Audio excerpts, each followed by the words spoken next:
নমস্কার বন্ধুরা, ফেমাস দুলন্স কিচেনে আপনাদের সবাইকে স্বাগত জানাই। নিয়ে এসেছি আপনাদের জন্য নতুন একটা রেসিপি, অনুষ্ঠান বাড়ির মতো মাছের মাথা দিয়ে পালং শাকের ছেঁচড়া। আমরা কিন্তু বিয়ে বাড়ি বা যে কোনো অনুষ্ঠান বাড়িতে গেলে এই ছেঁচড়াটা কিন্তু প্রায়শই খেয়ে থাকি, আর ভালোও লাগে। মনে হয় বাড়িতে যদি বানাতে পারতাম তাহলে খুবই ভালো হতো। আর দেরি কিসের জন্য? তাই ঝটপট আমার রেসিপিটা দেখে বাড়িতে কিন্তু আপনারা বানাতেই পারেন। তাহলে আজকের রেসিপি শুরু করা যাক। রেসিপি তৈরি করার জন্য এখানে সিম, কেটে রাখা মূলো, আলু বড় বড় করে কেটে নিয়েছি, কুমড়ো আর বেগুন নিয়েছি, নিয়েছি বড়ি, পেঁয়াজ কেটে নিয়েছি, একটা বড় সাইজের মাথার অর্ধেক অংশটা নিয়েছি। এখন নিয়েছি এখানে পালং শাক, ভালো করে ধুয়ে রেডি করে নিয়েছি। এখানে আমি কিন্তু শীষ পালং নিয়েছি। এবারে কড়াইতে পরিমাণ মতো সর্ষের তেল দিয়ে দিলাম। তেলটা ভালো করে গরম হয়ে গেলে এখানে আমি সবজিগুলো ভেজে নেব। প্রথমে বড়ি ভেজে নেব, বড়িগুলো লাল লাল করে ভেজে তুলে নেব। দেখুন বড়ি ভাজা হয়ে গেছে, আমি তুলে নিলাম।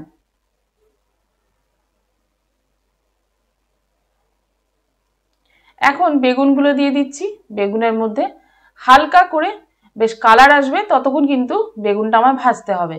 যে বেগুনের কালার চলে আসবে তখন তুলে নেব। দেখুন বেগুনও ভাজা হয়ে গেছে, আমি কিন্তু বেগুন তুলে নিলাম। দিয়ে দিলাম কেটে রাখা কুমড়োগুলো। কুমড়োর মধ্যে সামান্য নুন আর হলুদ দিয়ে লাল লাল করে কুমড়োটা ভেজে নেব। এখন কিন্তু আমার কুমড়োতে খুব সুন্দর কালার চলে এসেছে। এবার আমি কুমড়োগুলো সব তুলে নিচ্ছি।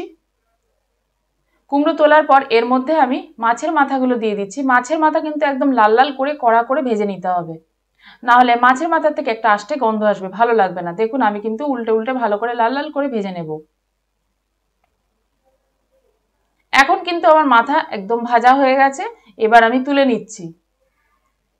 এবার ওই তেলের মধ্যে দুটো শুকনো লঙ্কা আর একটু পাঁচ ফোড়ন দিয়ে দেবো। এবার ভালো করে এই ফোড়নটা ভেজে নেব। দেখুন ফোড়ন আমার ভাজা হয়ে গেছে। এখন আমি কেটে রাখা সবজিগুলো দিয়ে দিচ্ছি। কেটে রাখা সবজিগুলো দেওয়ার পর ভালো মতো নেড়ে চেড়ে নেবো। সামান্য নুন দিয়ে দিলাম সামান্য হলুদ গুঁড়ো। এবার ভালো করে নেড়ে চেড়ে ঢাকা দিয়ে দেবো।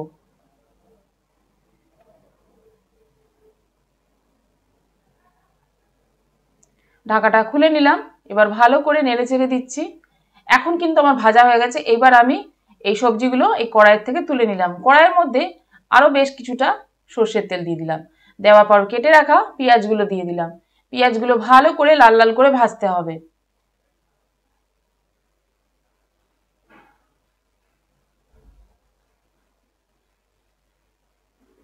দেখুন পেঁয়াজে কত সুন্দর কালার চলে এসেছে। এখন আমি এখানে একটা মশলা দিয়ে দিলাম। মশলার মধ্যে ছিল গোটা জিরে, আদা, শুকনো লঙ্কা, হলুদ আর নুন। এবার ভালো করে কিন্তু মশলাটা কষতে হবে ঢাকা দিয়ে দিয়ে। দেখুন কত সুন্দর মশলা থেকে কালার চলে এসছে। এখন আমি কিন্তু ভেজে রাখা সবজিগুলো দিয়ে দিচ্ছি। এই সবজিগুলো দিয়ে ভালো করে নেড়ে চেড়ে নেব। তারপর ভেজে রাখা বড়ি আর কুমড়োগুলো দিয়ে দিচ্ছি।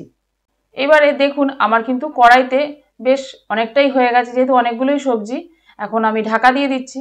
তবে এই কড়াইতে আমি না রান্না করতে পারিনি, তাই এই সময় আমাকে কিন্তু কড়াইটা চেঞ্জ করতে হয়েছে। যেহেতু এতগুলো সবজি পড়েছে, এরপরে শাক পড়বে, তার জন্য দেখুন আমি কিন্তু কড়াইটা চেঞ্জ করে একটা বড় কড়াই নিয়ে নিলাম। এইবারে এর মধ্যে এখন আমি দিয়ে দিলাম কেটে রাখা শাকগুলো।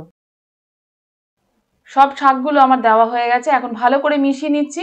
আর শাকের থেকে অনেকটাই পরিমাণ জল বেরোয়, তাই এই সময় একদম ঢাকা দিয়ে লো ফ্লেমে রান্নাটা করতে হবে। দেখুন ঢাকা দেওয়ার জন্য আমার কতটা জল বেরিয়েছে, এরপর আরও কিন্তু জল বেরোবে। তাই কোনো রকম জল কিন্তু ব্যবহার করবেন না। এই শাকের জলে কিন্তু সবজি ডাঁটা সব সেদ্ধ হয়ে যাবে। আবারও একইভাবে আমি ঢাকা দিয়ে দিলাম। দেখুন জল কীরকম বেরিয়ে গেছে। এখন কিন্তু বেশ অনেকটাই মজে গেছে শাক এবং তরকারি। এর মধ্যে আমি এখন দিয়ে দিলাম ভেজে রাখা মাথা, আর দিয়ে দেবো এখানে ভেজে রাখা বেগুন। আমার আজকের রেসিপি যদি আপনাদের ভালো লাগে তাহলে কিন্তু অবশ্যই কমেন্টের দ্বারা আমাকে একটু জানাবেন। আর আপনাদের আত্মীয় ও বন্ধু বান্ধবদের কাছে কিন্তু একটু শেয়ার করে দেবেন, তাহলে তারাও বাড়িতে এই রেসিপিটা তৈরি করতে পারবে। দেখুন মাছের মাথাগুলো আমি একটু ভেঙে দিলাম, আর এখন দিয়ে দিলাম পরিমাণ মতো চিনি। দিয়ে দিলাম কয়েকটা চিড়ে রাখা কাঁচা লঙ্কা। এবার ভালো করে মিশিয়ে দিচ্ছি।